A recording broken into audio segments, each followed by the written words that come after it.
대놓고 읽어보자 금서 19, 18위 공개합니다. 자, 이번에도 아주 화끈합니다. 2012년 5월 초 미국 플로리다주에 있는 한 도서관에서는요. 우리는 포르노를 수집하지 않습니다. 서가를 더럽힌다는 이유로 이 책을 도서관 내 퇴출 도서 목록에 올렸습니다. 정말 미국도 감당 못할 굉장히 심한 수위의 책인가? 아니 만약에 늘 그쪽으로 자꾸 생각하시는데. 예. 그러니까 뭐 이유를 생각하다 보니까 자, 그 주인공은 2011년 출간된 후 50여 개국에 번역돼 1억 부 이상의 판매고를 올리며 전 세계 출판기를 뒤흔들었던 에로틱 소설. 그레이의 50가지 그림자입니다. 야, 근데 아니 저거를 금지를 했다고? 미국에서? 저게 이제 출간됐을 때 기억이 나요. 그때 어떤 일이 있었냐면 책 싸게가 많이 팔렸어요. 책 싸게. 내가 저 책을 들고 있는 거를 남들이 몰랐으면 하는 거구나. 전철에서도 딴 책에 가려서 이렇게 보고 막 그 정도 센세이션했어요. 자, 일단 소설 그레이의 50가지 그림자는요. 백만장자 사업가 크리스티안 그레이와 문학을 전공한 아나스타샤 스틸의 다소 과격한 사랑을 다룬 작품입니다. 영화가 수위가 많이 낮아서 많이 실망들 하셨죠. 오상진의 금서 베스트 10은? 헨리 밀러의 북해기사. 이게 내가 어린 마음에 책 서에 꽂혀 있는데 초등학교 때 내가 모르고 그걸 본 거야. 아, 초등학생. 그 묘사가 막 아직까지 생각나. 입에 올릴 수 없는 그 묘사. 자, 우리에게는 영화로 익숙하지만은 영국의 주부 E.L. 제임스의 소설이 원작이었습니다. 처음에는 트와일라이트 시리즈의 팬픽으로 썼다가 점점 성인 취향의 색채를 띠게 되고요. 특히 성인 여성들 사이에서 입소문이 퍼지기 시작하면서 다음 화 빨리 내놔요. 현기증 난단 말이에요. 3만 7천여 개의 리뷰가 쏟아졌습니다. 그리고 이 인기에 힘입어 2011년 그레이의 50가지 그림자가 책으로 출간됐는데 오프라인에서도 초대박! 급기야 2015년 동명의 영화로도 개봉됐습니다. 자, 그런데 말입니다. 이렇게 전 세계적으로 센세이션을 일으켰지만 소설 속 주인공들이 가학적인 관계를 추구하는 등 외설적이라는 이유로 미국 플로리다주, 위스콘신주, 조지아주 등의 도서관에서 퇴출 도서 목록에 오르게 됐던 것이죠. 아까 저기 인어공주도 금서였잖아요. 네. 그거에 비해서는 금서가 될 수도 있다라고 이해가 되는 면이 있는데 그럼에도 불구하고 미국은 안 그럴 것 같다라고 생각을 했단 말이죠. 그러면 청소년들이 접근 못하게 딱 연령 제한만 걸어놓으면 되는 거 아닌가 싶기도 해요. 자, 사람들의 반응도 마찬가지였습니다. 요즘 시대에 뭔 소리야. 우리도 작품을 선택할 권리가 있다고요.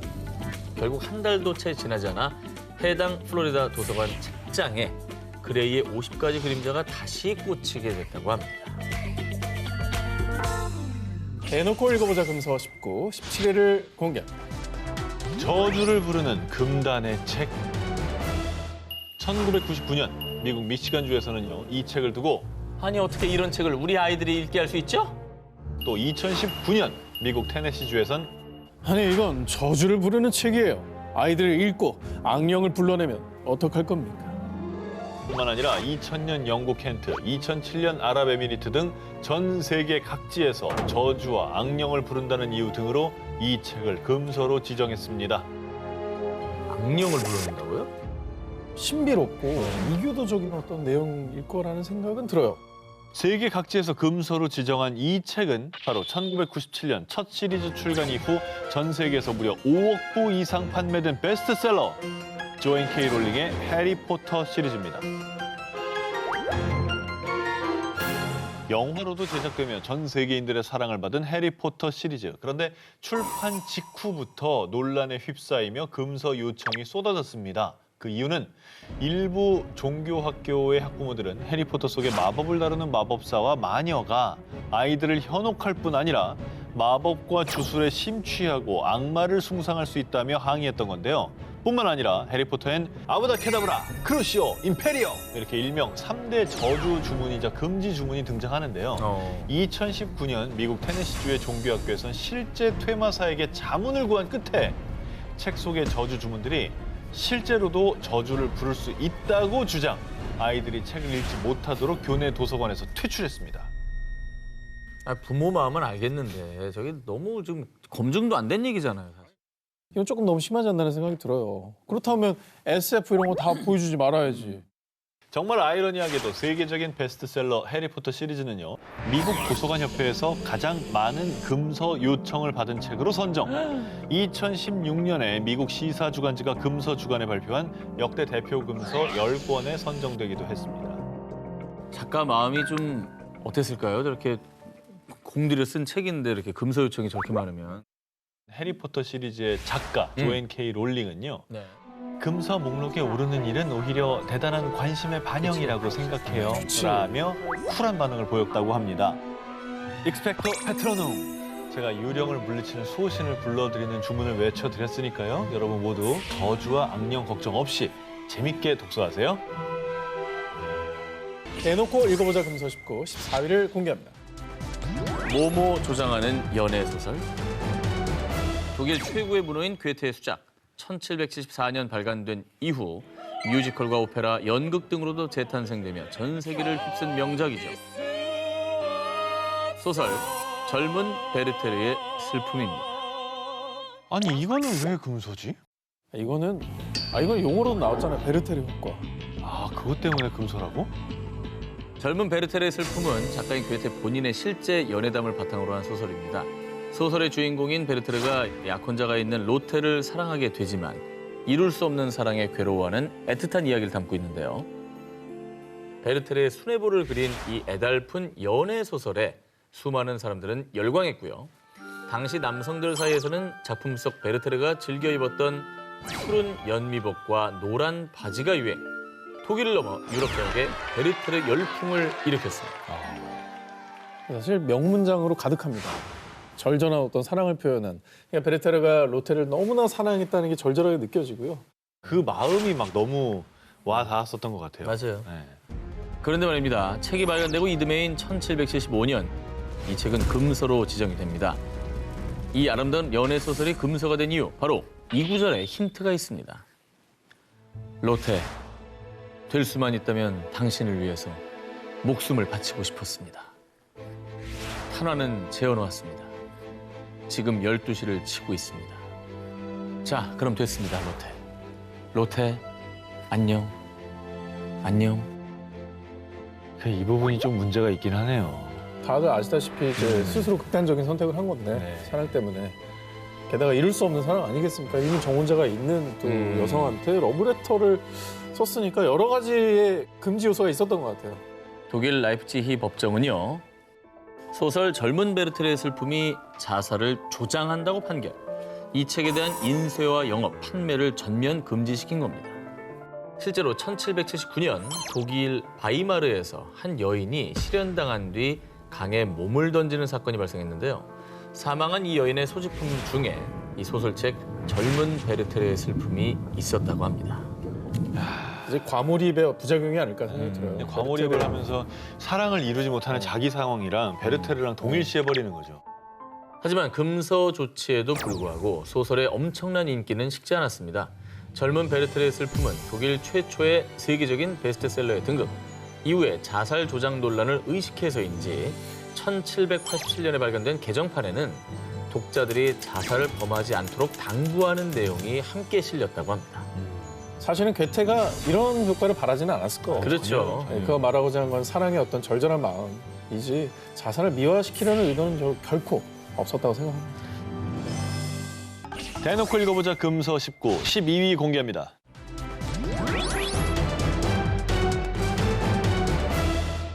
이번 특종은요. 미국 문단에서 아직도 논쟁이 계속되고 있는 책입니다. 아직도라고? 그렇습니다. 지금도? 지금도. 무슨 내용이길래? 자, 이 책을 각각 다르게 해석한 양측의 주장은 이렇습니다. 개인주의가 팽배한 요즘 시대엔 드물게 베푸는 기쁨과 진실한 사랑을 느낄 수 있는 책이에요. 아, 무슨 소리입니까? 이 책은 성차별을 조장하고 맹목적인 모성애를 강요하는 시대 최고적인 책이라고요. 자, 이렇게 양측이 첨예하게 대립하며 금서 논쟁 중인 책의 정체. 바로 쉘 실버스타인이 쓴 그림동화 아낌없이 주는 나무입니다. 아낌없이 주는 나무는 소년을 위해 자신의 열매, 가지, 밑동까지 내어주는 한남의 헌신적인 사랑을 그리고 있는데요. 국내에서는 권장 도서로서 또 많은 어린이들이 읽고 있습니다. 그런데 1988년 미국에서는 성차별 도서로 분류, 콜로라도 도서관의 금지 도서 목록에 올랐습니다. 그 이유가 대체 무엇이냐? 자, 책 내용을 살펴보겠습니다. She is likewise happy to give him her branches and later her trunk. But then time passes and the boy forgets about her. 나무를 허라 그랬구나. 자, 이렇게 영어로 쓰인 원작에서는 이 나무를 she, 이 그녀라는 뜻의 여성형 대명사로 표기했는데요. 그러네. 이 일각에서는 소설 속의 나무를 엄마, 소녀를 아들로 해석한 게 많았고요. 여성인 나무에게 무조건적인 사랑과 이타적인 기부를 요구한다는 이유로 금서 조치를 내린 겁니다. 이 책이 출판된 것은 1964년, 하지만 금서로 지정된 것은 20년도 더 지난 1988년인데요. 자, 왜 그때서야 논란이 되었느냐? 자, 미국에서는 7, 80년대 여성의 권리와 이익을 추구하는 여성 운동이 절정을 이뤘습니다. 자, 사람들의 의식에도 많은 변화가 생기면서 뒤늦게 아낌없이 주는 나무에 대해서도 새롭게 인식을 하고 해석하게 된 겁니다. 하지만 미국 문단에서 여전히 아낌없이 주는 나무에 대한 논쟁이 끊이질 않고 있고요. 아동도서에 좋아하는 목록과 가장 선호하지 않는 목록, 이 모두에서 높은 순위를 차지하고 있다고 합니다. 대단하다. 자, 다음 특종 역시 성차별적인 이유로 금서가 된 책인데요. 자, 그런데요, 이 책의 성차별 근거는 앞의 것과 조금 다릅니다. 여성이 주인공인 이 책에 대해서 미국 일리노이주 시카고의 공립도서관 사서는요. 여자가 세상을 구한다니 말도 안 돼. 이런 불경스러운 책은 우리 도서관 책장에 올려놓을 수 없습니다. 1928년도에 이 책을 금지시켰고요. 28년도면 그럴 수도 있겠네요. 예, 오히려 이제 반대되는 의식을 그때는 갖고 있었던 거죠. 미국 플로리다주 공립도서관의 사서인 도드 역시 이 책은 너무 부도덕해요. 아이들에게 이 책은 아무런 가치가 없다고요. 뭔데? 라며 공개적으로 모든 도서관 사서들에게 경고, 반드시 피해야 할 책, 절대 구입해서는 안 될 책 목록에 이 책을 포함시켰습니다. 야, 이게 뭐냐 되게 궁금하네. 근데 미국 고전이야. 고전. 힌트. 여자가 리더고 등장인물들이 때로 다녀. 근데 이 멤버를 여자 주인공이 영입을 해. 도로시가 나와, 도로시. 그 이상한 나라 앨리스. 이상한 나라 앨리스. 아니다. 뭐지? 앨리스가 주인공, 도로시가 주인공이야. 도로시가 뭐 이렇게 호수아비 나오고 그런 거 말하는 거 아니야? 오즈의 마법사. 그렇지. 근데 너무 헷갈린다. 이상한 나라 앨리스는 뭐지? 자, 도서관 사서들뿐만 아니라 미국의 장관, 교육자들까지 너무 혐오했던 이 책은 바로 1900년에 출판된 라이먼 프랭크 바움의 동화 위대한 오즈의 마법사입니다. 근데 이게 어쨌든 왜 불경스럽다는 판단을 내린 거예요? 자, 이 책이 금서가 된 이유, 위대한 오즈의 마법사는 캔자스 농장에 살던 소녀 도로시가 회오리에 휩쓸려 신비한 나라 오즈에 도착. 허수아비, 양철나무꾼, 사자와 함께하는 모험을 그린 어린이 동화인데요. 문제는 주인공이 도로시였다는 겁니다. 처음 출판된 1900년대 초반에만 해도 여성 인권은 바닥을 치는 수준이었습니다. 여성들에게 순종과 복종을 강요. 그런 시대, 남자도 아닌 10대 소녀가 영웅, 이 리더라는 설정은 절대 용납할 수 없는 것이었습니다. 어쨌든 남성들의 어떤 권위주의 의식 때문에 이걸 네. 금서로 지정을 한 거군요. 예. 근데 지금 생각하니까 그런 시대에 이 도로시 같은 캐릭터를 써낸 저 작가가 대단하게 느껴지네요. 앞서가신 거죠. 정말 많이 저 앞서가셨네요. 시대. 그렇습니다.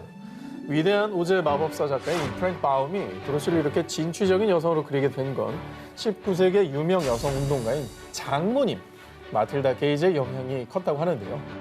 그녀의 권유로 글을 쓰게 되고 당시 문제작이었던 위대한 오즈의 마법사를 출간한 프랭크. 한때 정말 말도 안 되는 비난이 쏟아지기도 했지만요.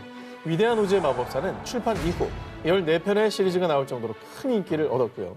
뮤지컬, 영화, 또 만화로도 각색. 도로시는 새로운 여성 리더의 희망이 되어 전 세계적으로 큰 사랑을 받고 있습니다. 여성 인권 운동가였던 장모의 영향을 받았다고 하니 저 책이 정말 그런 의도가 있었던 책이긴 하네요. 그럼요. 시암탉 잡아주시면서 네, 그러니까 그 시대에서는 쓰게 또 하지 않았을까? 그런 생각도 굉장히 장모님은 무조건 시암탉을 잡아줘야 되는 거예요? 장모님이 뭐 저 닭 끓이는 사람이에요? 장모의 사인사랑을 사랑이 성차별적으로 받아들이지 마세요. 장모님이 뭐 나무 아니. 그루터기예요? 아니 장인이 요리를 해줄 수도 있고 장모가 요리를 그 장인으로 얘기를 했어야죠. 좀 자, 다음 특종입니다. 방금 소개한 삐삐롱 스타킹과 비슷한 이유로 우리나라에서도 논란이 된 작품이 있습니다. 이 책이 출간된 당시 어른들은 아이들 교육상 큰 문제가 될 불온서적입니다. 이렇게 불량한 책을 보고 애들이 뭘 배우겠어요? 일부 시민단체로부터 불온서적이라 지탄받았던 이 책은 바로 요리 보고 저리 봐도 알 수 없는 김수정 작가의 만화 아기 공룡 둘리입니다. 나 진짜 어릴 때는 진짜 둘리 보는 재미로 살았는데. 맞아. 1983년 만화 잡지 보물섬을 통해 연재를 시작한 아기 공룡 둘리. 1억 년 전 외계인의 초능력으로 돌연변이 공룡이 된 둘리가 빙하 타고 내려와 도봉구 쌍문동 고길동 집에 정착을 합니다. 그런데 여러분도 아시다시피 이 둘리가 완전 사고뭉치죠. 자택 침입의 무전 취직이지. 그렇죠. 기물 파손은 특기입니다. 그죠? 그리고 어른들 약 올리는 건 취미고요. 고길동 집에 돈 한 푼 안 내고 얹혀 살면서 잿더리를 가져오라는 고길동의 심부름에 공손히 잿더리를 대령 하기는 무슨 발로 휙 차버리고요. 고길동의 저 허탈한 표정을 보십시오. 발로 이렇게 세워서 툭 굴리지. 네. 야, 건방지네. 둘리 친구인 도은호는 급기야 어른인 고길동 아저씨를 길동아! 라고 부르며 반말을 합니다. 일동차. 일부 둘리에 대한 비난 여론이 있었지만요. 어린이들에게 폭풍 지지를 받았던 아기 공룡 둘리는 결국 국민 만화의 등극, 우리 추억과 함께하는 영원한 친구가 됐습니다. 대놓고 읽어보자 금서 19 7위 공개합니다. 무시무시한 모모의 실체. 제2차 세계대전이 끝날 무렵 연합군 사령관들은요. 이 책에서 잔인한 나치즘이 생겨난 거야. 사람들이 절대 이 책을 읽어서는 안 돼. 뿐만 아니라 1990년대 미국 애리조나주와 플로리다주에서는요. 여성을 불태우고 토막 살해하고 식인까지 하다니 이 책은 너무나 끔찍합니다. 성차별적이고 권위주의적인 세계관을 주장한다며 이 책을 금서 조치시키기도 했습니다. 야, 뭐지? 아니, 이게 내용만 들으면 지금도 좀 위험해 보이는데. 자, 이 잔혹한 베스트셀러의 정체, 바로 그림 형제의 어린이와 가정을 위한 이야기입니다. 1812년 그림 형제가 독일 각 지방에서 수집한 민담을 책으로 엮은 민담집으로요. 우리가 알고 있는 백설공주, 신데렐라, 헨젤과 그레텔 등 아이들의 동심을 자극하는 아름다운 동화들의 원작이라고 할 수 있습니다. 자, 우리가 익히 알고 있는 이 아름다운 동화와는 달라도 너무 다른 원작의 이야기를 살펴보겠습니다. 먼저 백설공주에서 평소 백설공주를 질투하던 왕비는 백설공주를 죽이고 폐와 간을 가져오거라. 정말 이렇게 끔찍한 명령을 내리는데요. 하지만 사냥꾼이 백설공주를 가엾게 여겨 대신 멧돼지의 폐와 간을 가져왔고요. 그것을 백설공주의 것이라 여긴 왕비는 본인이 직접 먹어치웁니다. 어머나. 또 다른 이야기인 신데렐라에서는요. 다들 아시다시피 신데렐라가 흘린 구두를 가지고 왕자가 신데렐라의 집에 찾아오지 않습니까? 응. 하지만 의붓 언니들에겐 신데렐라의 구두가 너무 작았죠. 그러자 계모는요. 어차피 왕비가 되면 걸어다닐 일이 없으니 발가락을 잘라서 구두를 신어. 아우. 하지만 결국 신데렐라와 왕자는 결혼해서 행복하게 영원히 살았답니다. 라고 끝나는 게 아닙니다. 왕자와 결혼한 신데렐라는 복수를 결심. 신데렐라가? 그렇습니다. 절름발이가 된 의붓 언니들에게 비둘기를 보냈고요.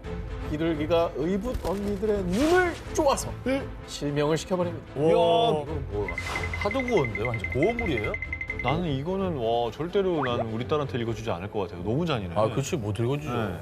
근데 이 그림 형제는 왜 이렇게 잔혹한 동화를 쓴 거예요? 사실요, 이 그림 형제는 그림 작가도 아니고 동화 작가도 아닌 언어학자이자 문헌학자였습니다.